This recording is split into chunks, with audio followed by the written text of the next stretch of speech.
personas del Estadio Gijón y Mario Laina del Oviedo Atletismo.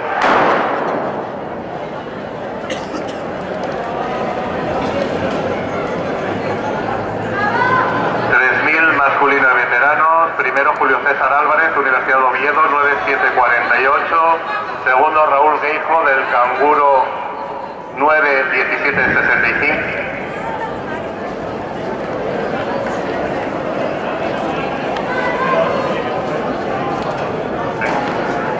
Tercero David Gargantiel del Gijón Atletismo, 92272.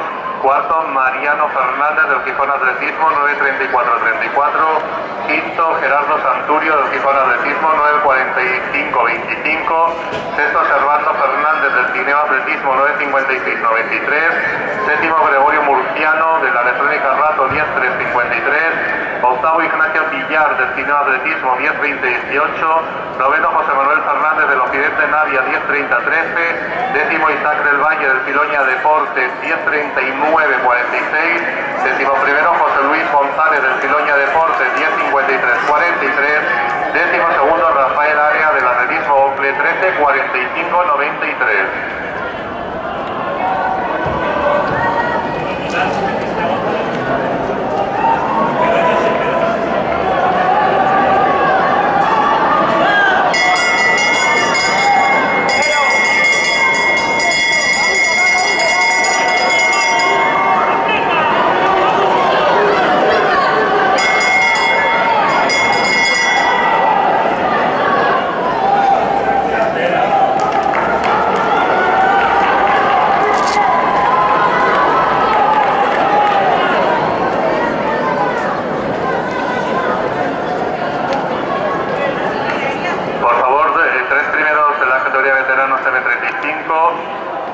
David Gargantiel del Gijón Atletismo, Gerardo Santurio del Gijón Atletismo, pase por zona por secretaría para entrega de medalla.